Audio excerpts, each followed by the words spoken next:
Bonjour et bienvenue. Aujourd'hui, on part à la chasse aux idées fantômes avec un guide un peu oublié du XVIIIe siècle, Étienne Bonneau, l'abbé de Condillac. Un contemporain de David Hume, mais qui est souvent resté un peu dans son ombre, c'est vrai. Exactement. Pourtant, sa mission est fascinante. Il veut traquer toutes ces grandes théories qui semblent solides, mais qui en fait sont construites sur du vent. Hmm. Pour ça, on s'est plongé dans son traité des systèmes. Et l'idée, ce n'est pas de faire un cours d'histoire de la philo, mais de voir comment ces outils pour détecter, on va dire, le bullshit, On peut le dire, oui. sont toujours aussi efficaces aujourd'hui. C'est exactement ça. Et il met tout de suite les pieds dans le plat. Condillac dit qu'il y a un problème fondamental avec la plupart des grands systèmes de pensée de son époque. D'accord. Il s'attaque surtout à deux types de constructions intellectuelles. D'un côté, celles qui partent de grands principes très abstraits, du genre «le tout est plus grand que la partie», et qui croient pouvoir tout en déduire.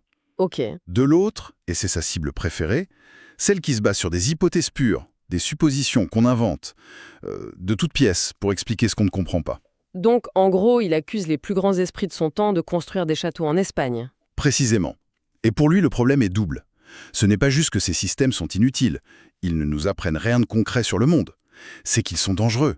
Dangereux, hein? Oui, ils nous égarent, ils nous enferment dans des labyrinthes de mots, parce que leur point de départ, ce ne sont pas des faits, des observations, ce sont des idées vagues, des concepts mal définis. Il utilise des exemples incroyablement parlants, presque des fables. Oui, il veut qu'on ressente l'erreur de raisonnement.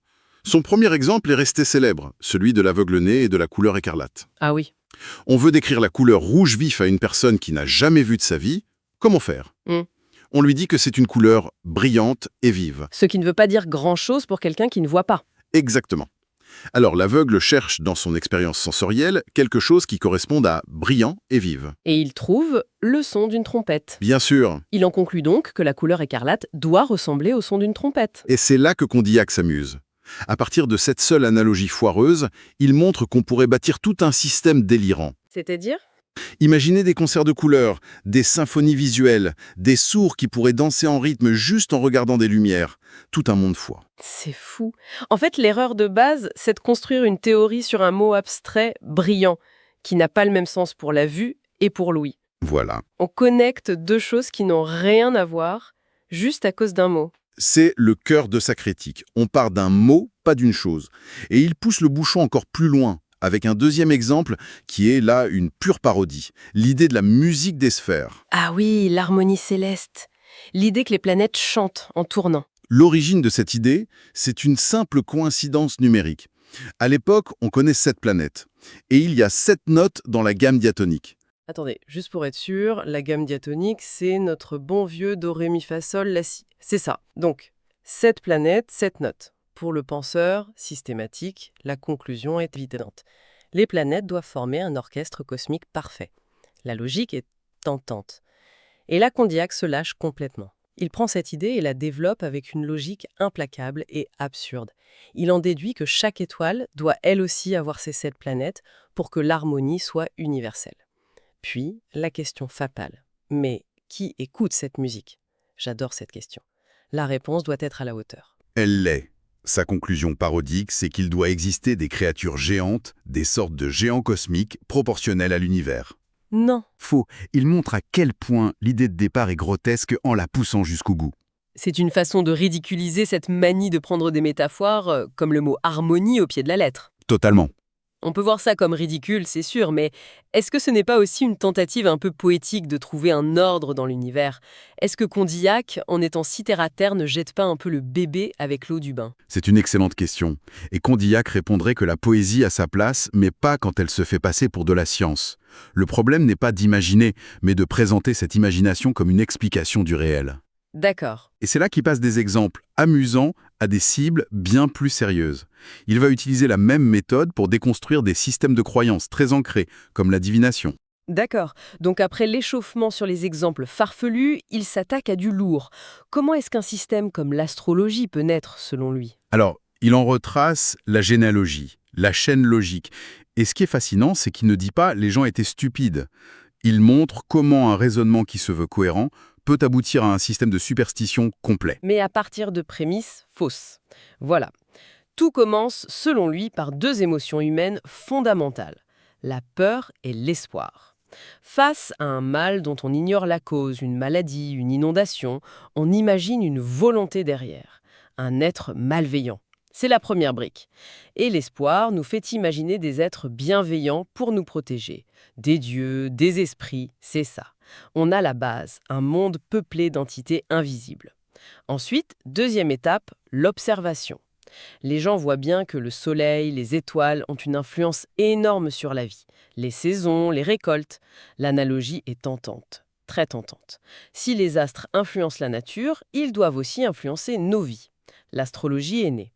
Et pour savoir quelle est l'influence de chaque planète, on ne se casse pas la tête, on se base sur son nom. Mars, dieu de la guerre, donc influence guerrière. Vénus, déesse de l'amour, régira les affaires de cœur. C'est simple en fait. C'est d'une simplicité enfantine. Ah, je vois le mécanisme. Une fois qu'on a accepté le principe de base, les étoiles ont en pouvoir, tout le reste découle par une série d'analogies qui semblent logiques. C'est exactement ça le piège du système Azim. La machine s'emballe. Si les étoiles influencent les grands événements, pourquoi pas le reste? On leur attribue une influence sur les plantes, les métaux, de l'âne et la magie. La magie. Oui, si on peut connaître ces influences, on doit pouvoir les capter, les invoquer. On dessine des symboles, on fait des rituels, puis on grave ces symboles sur le métal associé à la planète et on a un talisman. Et ça continue de s'étendre. Toujours. Les lignes de la main. On n'a qu'à dire qu'elles sont des reflets des trajectoires des planètes, et voilà la chiromancie.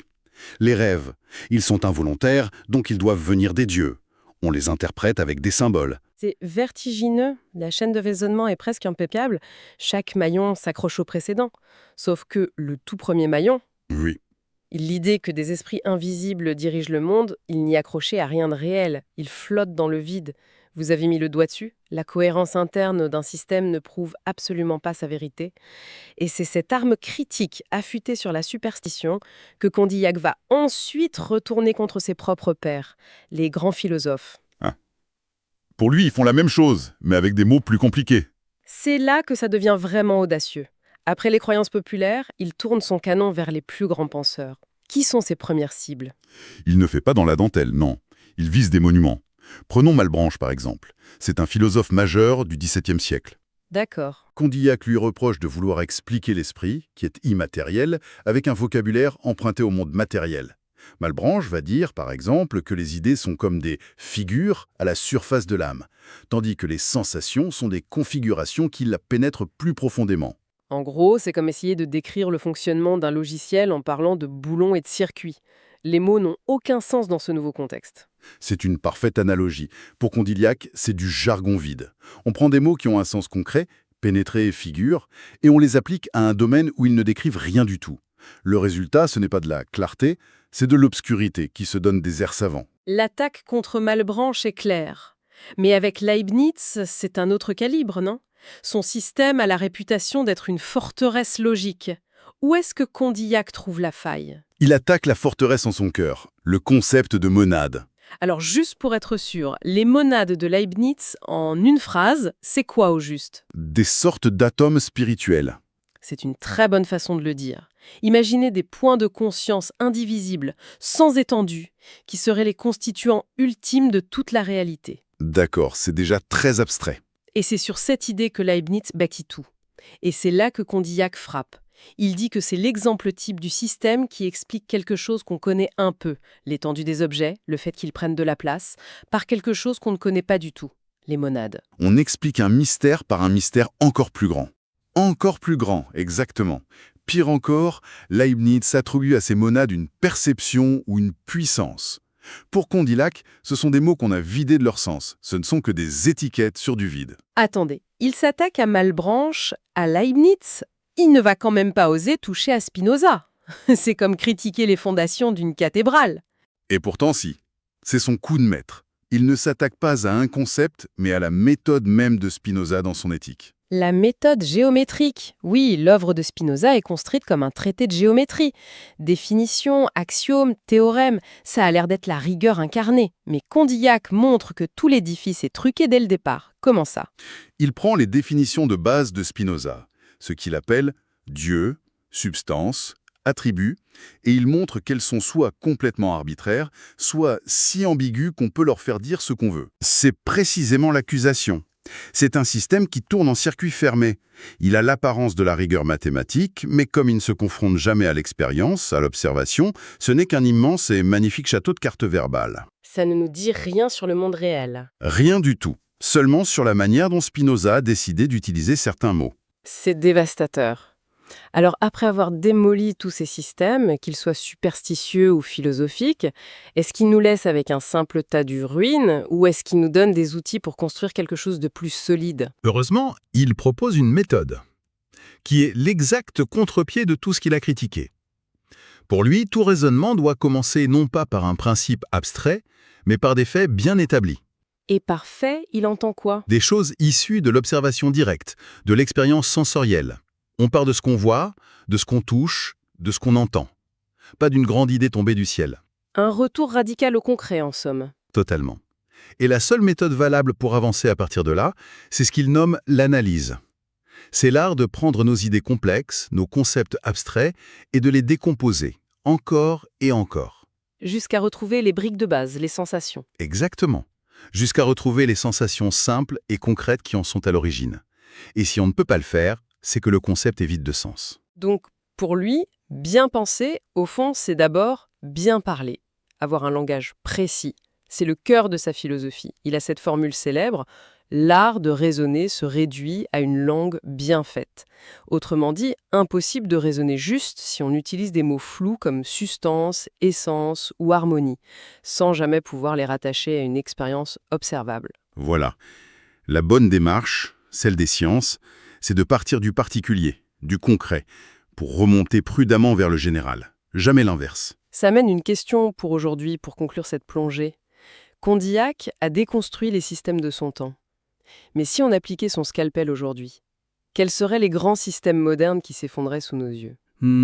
C'est une bonne question. On pense au jargon du monde de l'entreprise, avec ses synergies disruptives et ses changements de paradigme.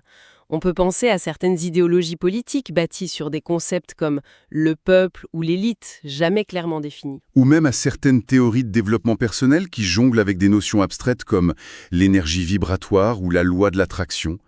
La question qui nous laisse est simple et redoutable. Quels sont les mots que nous utilisons tous les jours avec assurance, sans être capables une seule seconde de les définir par une observation concrète?